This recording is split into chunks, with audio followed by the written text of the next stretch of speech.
যে ব্যক্তি জ্ঞান অর্জনের জন্য পথ চলে সে ব্যক্তি যেন জান্নাতের পথেই চলে। মান সালাকা তরিকান, যে কোনো ব্যক্তি পথ চলবে, ইয়াতলুবু ফিহি ইলমান অথবা সাহালাল্লাহু লাহু তরিকান, জ্ঞান অর্জনের জন্য, জ্ঞান অন্বেষণের জন্য পথ চলবে, ও ব্যক্তি যেন জান্নাতের পথেই চলছে। এ কথা রাসূলুল্লাহ সাল্লাল্লাহু আলাইহি ওয়াসাল্লাম বলেছেন। হাদিস সহিহ মুসলিম 2699 নম্বর হাদিস। হাদিস মিশকাতের মধ্যে রয়েছে 204 নম্বর হাদিস। ফজিলত এতটুকুতে সীমাবদ্ধ নয়। রাসূলুল্লাহ সাল্লাল্লাহু আলাইহি ওয়াসাল্লাম হাদিসের পরের অংশে বলছেন, তিনি বলছেন মাজতামা কওমুন ফি বাইতিন মিন বুয়ুতিল্লাহ, যেখানে আল্লাহ সুবহানাহু ওয়া তাআলার কিছু ব্যক্তি আল্লাহর কোরআন হাদিস নিয়ে আলোচনা পর্যালোচনা করে, ইল্লা নাযালাত আলাইহিমুস সাকিনাহ, তার উপরে আল্লাহ সুবহানাহু ওয়া তাআলার পক্ষ থেকে রহমত নাজিল হয়, সাকিনা অবতীর্ণ হয়, প্রশান্তি অবতীর্ণ হয়। আগাশিয়াতুমুর রাহমা, তাদেরকে রহমত দিয়ে ঢেকে দেওয়া হয়। ওয়া হাফাতুমুল মালাইকা, পুরো মাজলিসটাকে ফেরেশতা দিয়ে ঘিরে দেওয়া হয়। আর আল্লাহ সুবহানাহু ওয়া তাআলা এই সমস্ত ব্যক্তি যারা এই মাজলিসে উপস্থিত হচ্ছে তাদের বিষয়ে আল্লাহ তাআলা তার সম্মানিত ফেরেশতাদের সামনে গর্ব করে আলোচনা করেন। ও ফেরেশতারা, তোমরা যাদেরকে সৃষ্টি করতে নিষেধ করেছিলে আজকে তারাই আমাকে চেনার জন্য আলোচনা পর্যালোচনা করে, আজকে তারাই আমার কোরআন হাদিস জানা বুঝার জন্য আলোচনা পর্যালোচনা করে, জানা বুঝার জন্য চেষ্টা করে, অথচ তোমরা তাদেরকে সৃষ্টি করতে নিষেধ করেছিলে। আল্লাহ সুবহানাহু ওয়া তাআলা এইরকম কিছু বান্দাদেরকে নিয়ে ওই সমস্ত সম্মানিত ফেরেশতা জিবরাইল, মিকাইল, মালাকুল মাউত, ইসরাফিল, এইরকম সম্মানিত ফেরেশতাদের সামনে আলোচনা করতে থাকেন। তাহলে চিন্তা করতে পারেন যে এই প্যান্ডেলের মধ্যে থেকে আলোচনা শ্রবণ করার গুরুত্ব কত, ফজিলতি বা কত হতে পারে। জেনে রাখুন, আপনাদের অবগতির জন্য বলছি, এটা কোনো কিচ্ছা কাহিনী প্রোগ্রাম নয়, এটা কোনো বাদাম খেয়ে আলোচনা শোনার প্রোগ্রাম নয়। এটা সুরেলা বক্তার মাধ্যমে সুর শুনে আপনি নিজের কলিজা ঠান্ডা করবেন এইরকম কোনো প্রোগ্রাম নয়। অতএব সুরবিহীন আলোচনা হবে, আলোচনা হবে কোরআন সুন্নাহ থেকে, আলোচনা হবে সালাফদের মানহাজ অনুযায়ী, আলোচনা হবে আপনার জীবন পরিবর্তন করার মতন আলোচনা। এইরকম আলোচনা শুনে নিজেকে পরিবর্তন করার জন্য চেষ্টা করতে হবে। ফজিলত আপনার জন্য আল্লাহ সুবহানাহু ওয়া তাআলা দিয়েছেন, ফজিলত রাসূল মুহাম্মদ সাল্লাল্লাহু আলাইহি ওয়াসাল্লাম আপনার জন্যই বলে গেছেন, পশু পাখির জন্য বলে যাননি। অতএব সময় আপনাকেই দিতে হবে, বাইরের সময় নষ্ট করে নিজেকে ক্ষতিগ্রস্ত করার জন্য চেষ্টা করেন না। সম্মানিত উপস্থিতি, যারা আলোচনা শুনতে পাচ্ছেন তাদের উদ্দেশ্যে বলছি, আল্লাহ সুবহানাহু ওয়া তাআলা বলছেন ওয়াল আসর, সময়ের শপথ। সময়ের শপথ মানে 1 মিনিটে হয় 60 সেকেন্ড, 1 ঘন্টাতে হয় 60 মিনিট, 24 ঘন্টাতে হয় 1440 সেকেন্ড, 24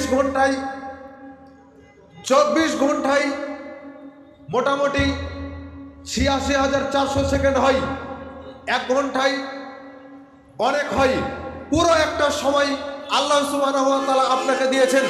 এত লম্বা সময় আপনাকে আল্লাহ দিলেন, তারপরও নাকি দিন শিক্ষার জন্য, দিনের জ্ঞান অর্জন করার জন্য আপনার সময় হয় না। এটা কেমন কথা?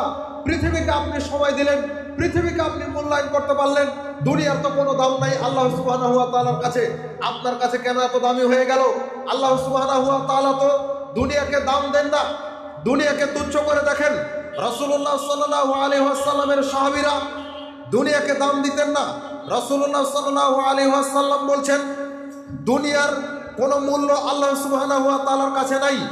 দুনিয়ার কেমন মূল্য এটা বুঝাতে গিয়ে রাসূলুল্লাহ সাল্লাল্লাহু আলাইহি ওয়াসাল্লাম বলছেন, তিনি বলছেন, আল্লাহি, আল্লাহর শপথ করে বলছি, মা দুনিয়া ফিল আখিরাহ ইল্লা মিসলু মা, যদি কোনো ব্যক্তি দুনিয়াকে বুঝতে চাই তাহলে সে ব্যক্তি যেন সাগর আটলান্টিক মহাসাগরের মধ্যে তার আঙ্গুলটাকে ডুবিয়ে দেখে, এরপরে উঠিয়ে যেন দেখে যে তার আঙ্গুলে কতটুকু পানি নিয়ে এসে আসতে পেরেছে সাগর থেকে। এই আঙ্গুলে যতটুকু পানি রয়েছে এই পানির সম পরিমাণ হচ্ছে দুনিয়া, আর সাগরে যত পানি রয়েছে অতল গহ্বর যুক্ত পানি রয়েছে, এই পুরো পানিটাই হচ্ছে আখেরাত। তার মানে আখেরাতের দাম রয়েছে অনেক, দুনিয়ার কোনো দাম আল্লাহ সুবহানাহু ওয়া তাআলার কাছে নাই। সম্মানিত উপস্থিতি, জাবের রাদিয়াল্লাহু তাআলা আনহু বলছেন রাসূলুল্লাহ সাল্লাল্লাহু আলাইহি ওয়াসাল্লাম আমাদেরকে নিয়ে বাজার অতিক্রম করছিলেন। তিনি বাজারের পাশ দিয়ে যাচ্ছেন, এমন অবস্থায় তিনি দেখলেন একটা কান কাটা ছাগলের বাচ্চা মরে পড়ে রয়েছে। এমন অবস্থায় তিনি বললেন, সঙ্গী সাথী, তোমাদের মধ্যে কি এমন কেউ রয়েছে যে 1 দিরহামের বিনিময়ে এই কান কাটা মরা ছাগলটাকে ক্রয় করে নেবে?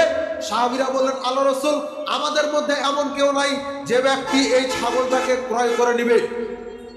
রাসূল সাল্লাল্লাহু আলাইহি ওয়াসাল্লাম বললেন, তাহলে কি এমনি দিলে নিবে? তখন রাসূল সাল্লাল্লাহু আলাইহি ওয়াসাল্লামের সাহাবীরা বললেন, না, বরং যদি এমনিতেও দিয়ে দেওয়া হয়, ফিরে ফিরে দিয়ে দেওয়া হয়, তবু আমাদের মধ্যেকার এমন কাউকে পাওয়া যাবে না যে ব্যক্তি এই মরা কান কাটা ছাগলটা কিনে নিবে। একে তো মরা, একে তো কান কাটা। কান কাটা মানে যার কোনো দামই নাই।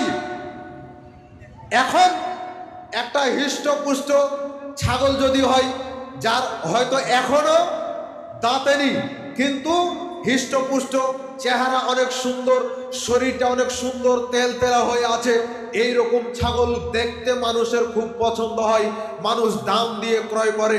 ছাগল অনেক বড়, ছাগল দেখতে সুন্দর, হৃষ্টপুষ্ট হয়ে রয়েছে। বা যদি আপনি গরুর দিকে তাকান তাহলে দেখবেন এরে গরু, যাকে দেখতে খুব সুন্দর লাগছে, এই রকম একটা প্রাণী যদি না দিতেও থাকে তবুও তাকে মানুষ দাম দিয়ে ক্রয় করে। যদি ফেসবুক ইউটিউবে ছাড়া হয় তাহলে হই হুল্লোড় পড়ে যায়, দেখতে খুব সুন্দর তাই মানুষ তাকে আগ্রহ নিয়ে দেখে। যদি পোস্ট করা হয় এটা বিক্রি করা হবে, তাহলে কত যে গ্রাহক থাকে তার কোনো শেষ থাকে না। তার মানে ছাগল দাঁতানি ঠিক আছে, গরু দাঁতানি ঠিক আছে, কিন্তু চেহারা অনেক সুন্দর, তাই তাকে মানুষ ক্রয় করছে। আল্লাহ সুবহানাহু ওয়া তাআলার পক্ষ থেকে রাসূল সাল্লাল্লাহু আলাইহি ওয়াসাল্লাম দুনিয়ার উপমা দিতে গিয়ে বললেন যে এই মরা কানকাটা ছাগল, এই কানকাটা ছাগল মানে, কানকাটা মানে একটা খুদ, এই খুদওয়ালা ছাগল কেউ জীবিত থাকলেও এত সহজে নিবে না। আবার দেখা যাচ্ছে এখন ছাগলটা মরা, তাহলে কি এত সহজে নেওয়া যায়? একে কি নেওয়া যায়? নেওয়াই যায় না। এবার দেখা গেল রাসূলুল্লাহ সাল্লাল্লাহু আলাইহি ওয়াসাল্লাম বলছেন, তিনি বলছেন, ফাল্লাহি লাদ দুনিয়া আহওয়ানু আলাল্লাহ মিন হাদা আলাইকুম, এই ছাগলটা তোমাদের কাছে যত তুচ্ছ, কান কাটা থাকার কারণে, মরা থাকার কারণে এই ছাগল তোমাদের কাছে যতটা না তুচ্ছ, আল্লাহ সুবহানাহু ওয়া তাআলার কাছে এই পৃথিবীটা তার চাইতে বেশি তুচ্ছ। এই পৃথিবী এত তুচ্ছ হওয়া সত্ত্বেও পৃথিবীকে আপনি দাম দিলেন, কিন্তু কোরআন হাদিসকে দাম দেওয়ার প্রয়োজন মনে করলেন না। পৃথিবী তুচ্ছ হওয়ার পরেও পৃথিবীকে আপনি দাম দিলেন, কিন্তু এই যে এত সুন্দর একটা প্রোগ্রাম যেখানে কোরআন সুন্নাহ থেকে আলোচনা করা হবে, এই প্রোগ্রামকে আপনি দাম দেওয়ার প্রয়োজন বোধ করলেন না। সম্মানিত উপস্থিতি, যে কথা বলছিলাম জ্ঞানের মর্যাদা, জ্ঞানের গুরুত্ব নিয়ে কথা, আল্লাহ সুবহানাহু ওয়া তাআলা প্রথম আয়াত নাজিল করলেন, ইকরা বিসমি রাব্বিকাল্লাযী খালাক, পড়ো তোমার প্রভুর নামে যিনি তোমাকে সৃষ্টি করেছেন। আজকে আমরা বক্তব্য দেই, আমাদের বয়স 23 বছর, 25 বছর, 28 বছর, এইরকম বয়সে আমরা বক্তব্য দিচ্ছি। দেখুন রাসূল মুহাম্মদ সাল্লাল্লাহু আলাইহি ওয়াসাল্লামের কাছে আল্লাহ সুবহানাহু ওয়া তাআলা নবুয়তের দায়িত্বই দিলেন না যতক্ষণ পর্যন্ত তার প্রতি আয়াত নাজিল করা না হলো, ইকরা বিসমি রাব্বিকাল্লাযী খালাক, পড়ো তোমার প্রভুর নামে যিনি তোমাকে সৃষ্টি করেছেন। তাহলে বোঝা গেল দাওয়াতি কাজ করার আগে জানতে হবে, দাওয়াতি কাজ করার আগে জানতে হবে, এটা হচ্ছে অত্যন্ত গুরুত্বপূর্ণ একটা বিষয়। এই জন্য ইমাম বুখারী রাহিমাহুল্লাহ একটা অধ্যায় বেঁধে দিয়েছেন, আল ইলমু ক্বাবলাল কওলি ওয়াল আমাল, কথা বলার পূর্বে, বক্তব্য দেওয়ার পূর্বে এবং আমল করার পূর্বে জ্ঞান অর্জন করতে হবে। বক্তব্য দেওয়ার পূর্বে জ্ঞান অর্জন করতে হবে মানে আমাদের মতো বক্তা যারা, আমাদের মতো ওয়াইজিন যারা, তাদেরকে বক্তব্য দেওয়ার পূর্বে কঠোরভাবে জ্ঞান অর্জন করেই তারপরে বক্তব্য দিতে হবে। এটাই হচ্ছে আল্লাহ সুবহানাহু ওয়া তাআলার পক্ষ থেকে আপনার আমার প্রতি মেসেজ। এটাই হচ্ছে মুহাম্মদ সাল্লাল্লাহু আলাইহি ওয়াসাল্লামের পক্ষ থেকে মেসেজ। এটাই হচ্ছে ইমাম বুখারী রাহিমাহুল্লাহর পক্ষ থেকে কোরআন সুন্নাহর আলোকে মেসেজ। তাই তো তিনি বলছেন আল ইলমুল ক্বাবলাল কওলি ওয়াল আমাল, কথা বলার পূর্বে, বক্তব্য দেওয়ার পূর্বে জানতে হবে। এরপরে বলছেন আমাদের সমাজে মুরব্বীরা বেশি আমল করে থাকে, আমাদের সমাজে মহিলারা বেশি আমল করে থাকে। ও মুরব্বী বয়স্ক মানুষ, ও মা বোন, আপনাকে জ্ঞান অর্জন করতে হবে আপনার আমল করার পূর্বে। এর বিকল্প কোনো কিছু নাই। আমল করার পূর্বে অবশ্যই জ্ঞান অর্জন করতে হবে, না হলে সেই আমল আল্লাহ সুবহানাহু ওয়া তাআলা রাখবেন না, আমলটাকে নষ্ট করে দিবেন। কারণ জ্ঞানবিহীন যখন আপনি আমল করবেন তখন সম্ভাবনা রয়েছে যে সেটা শিরক মিশ্রিত হয়ে যাবে। জ্ঞানবিহীন যখন আমল করবেন তখন সম্ভাবনা রয়েছে সেই আমলটা বিদআত মিশ্রিত হয়ে যাবে, সম্ভাবনা রয়েছে সেই আমলটা শিরক বিদআতের কাছাকাছিও চলে যেতে পারে। অতএব আপনাকে জ্ঞান অর্জন করেই আমল করতে হবে, জ্ঞান অর্জন করেই বক্তব্য দিতে হবে। হুজুর আপনাকে বলছি, আপনাকে জ্ঞান অর্জন করে বক্তব্য দিতে হবে। কিচ্ছা কাহিনী দিয়ে মানুষের মন জয় করার দরকার নাই। আপনার জন্য ভয়াবহতা রাসূল সাল্লাল্লাহু আলাইহি ওয়াসাল্লাম উল্লেখ করেছেন।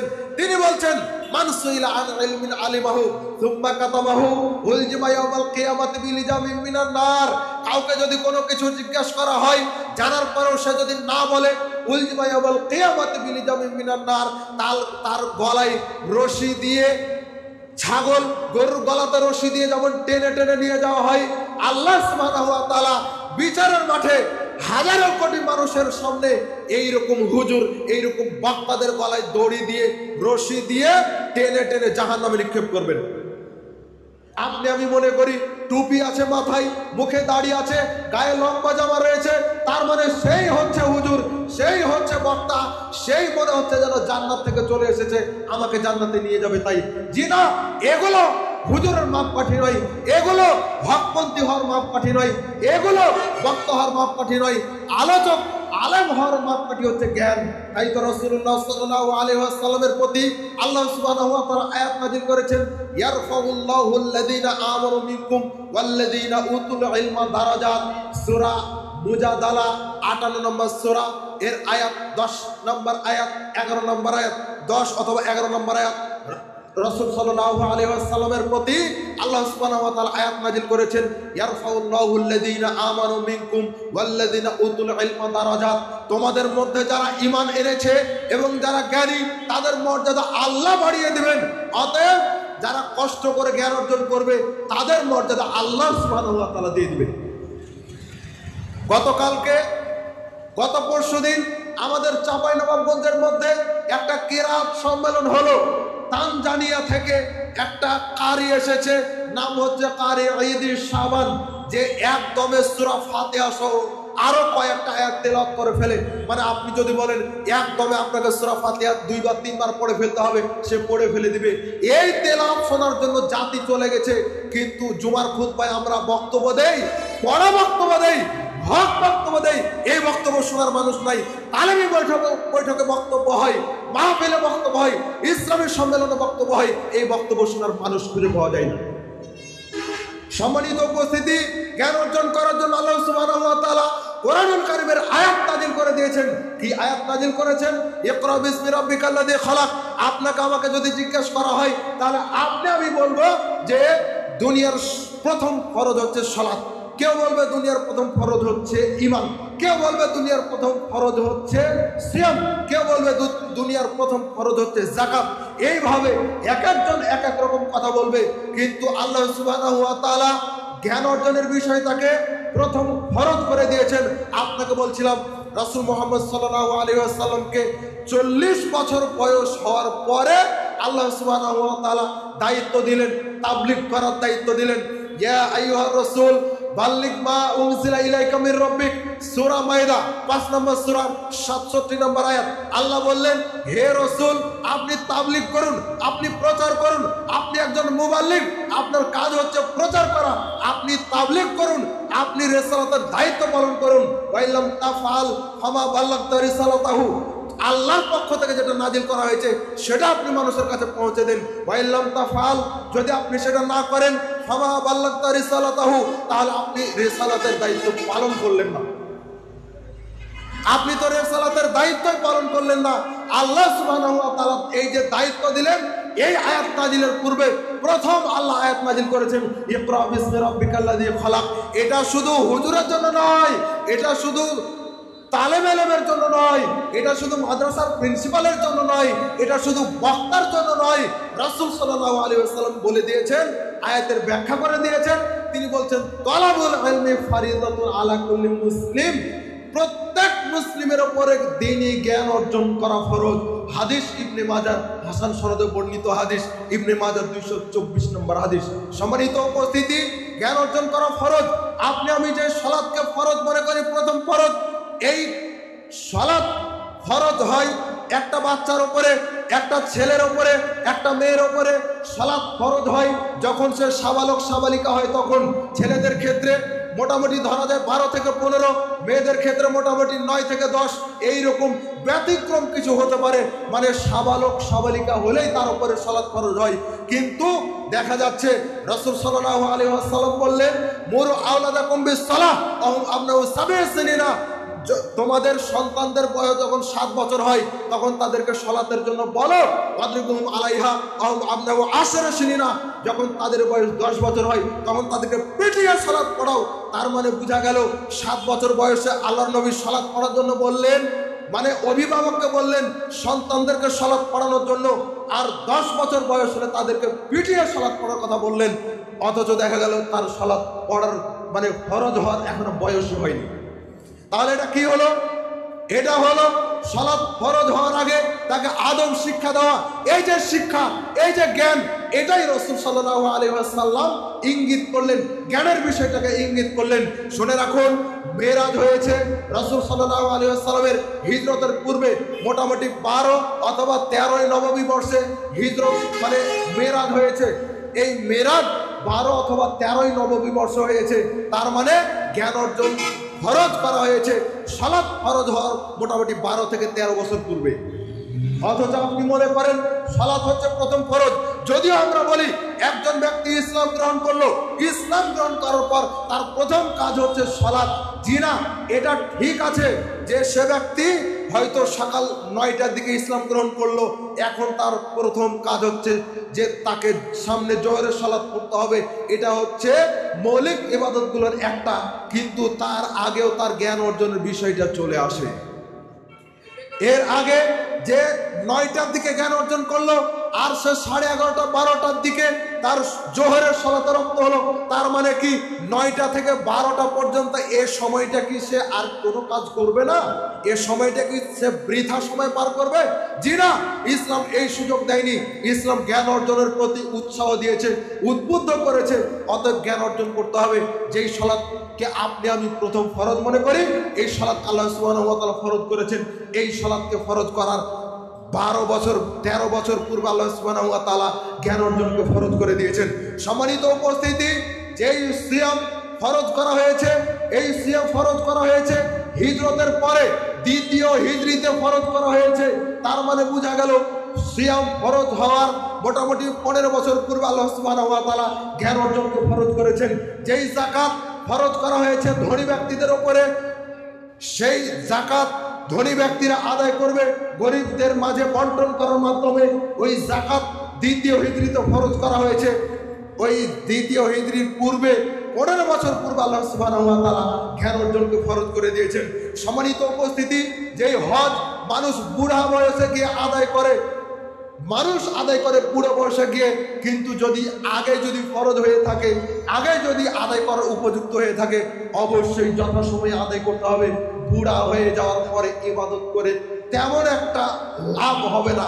হতে পারে আল্লাহ সুবহানাহু ওয়া তাআলা ফজিলত দিতে পারেন, বয়স্ক মানুষের ফজিলত রয়েছে, কিন্তু যুবক অবস্থায় ইবাদত করলে যেই ফজিলত পাওয়া যায় ওই ফজিলত ওই বুড়ো বয়সে গিয়ে পাওয়া যাবে না, কখনো পাওয়া যাবে না।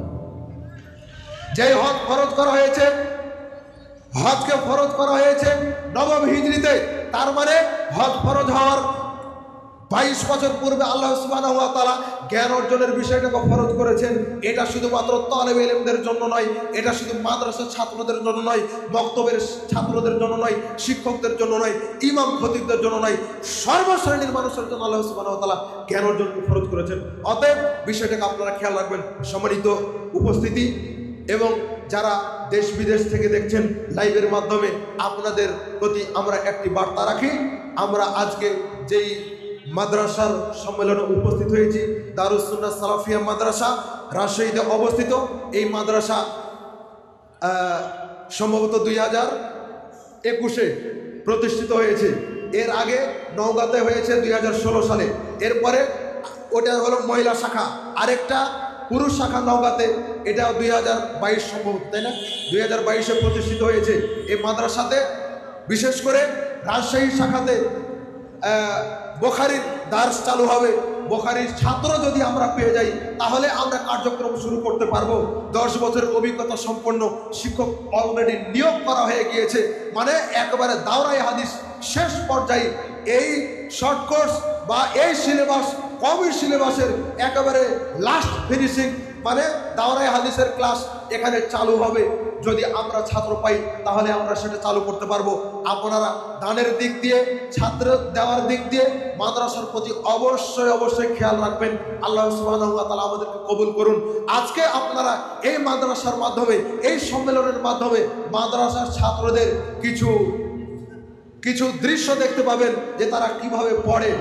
আসলে আমাদের শেখ হাফেজাহুল্লাহ, শেখ মুখলেস বিন আরশাদ মাদানী হাফেজাহুল্লাহ, তিনি ছাত্রদের জন্য এবং আপনাদের যেই প্রতিশ্রুতি দিয়েছেন বিভিন্ন ওয়াজ মাহফিলে এবং বিভিন্ন লাইভের মাধ্যমে এবং মাদ্রাসার বিজ্ঞপ্তির মাধ্যমে যেই বিজ্ঞপ্তি তিনি দিয়েছেন সেগুলো প্রতিষ্ঠা করার জন্য তিনি প্রতিজ্ঞাবদ্ধ। আমরা দোয়া করি আল্লাহ সুবহানাহু ওয়া তাআলা যেন শেখকে সেই সামর্থ্য, সেই শক্তি, সেই সাহস যেন দান করেন। আর যারা এর সাথে সংশ্লিষ্ট রয়েছেন আল্লাহ সুবহানাহু ওয়া তাআলা যেন তাদেরকেও কবুল করে নেন। যারা দান করছেন আল্লাহ সুবহানাহু ওয়া তাআলা যেন সাদাকায়ে জারিয়া হিসেবে তাদের দানগুলোকে কবুল করে নেন। যারা দেখছেন, যারা উপস্থিত রয়েছেন, যারা পরবর্তীতে দেখবেন, আল্লাহ সুবহানাহু ওয়া তাআলা যেন আজকের এই প্রোগ্রামটিকে যেন তাদের সংশোধনের, তাদের নাজাতের জন্য ওসিলা বানিয়ে দেন। আমিন।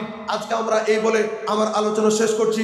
পরবর্তী আলোচকরা আলোচনা করবেন, আপনারা মনোযোগ দিয়ে সে আলোচনা শোনার জন্য চেষ্টা করবেন। আল্লাহ সুবহানাহু ওয়া তাআলা সবাইকে কবুল করুন। আমিন। সুবহানাকা আল্লাহুম্মা ওয়া বিহামদিকা আশহাদু আল্লা ইলাহা ইল্লা আনতা আস্তাগফিরুকা ওয়া আতুবু ইলাইক। আসসালামু আলাইকুম ওয়া রাহমাতুল্লাহি ওয়া বারাকাতুহু।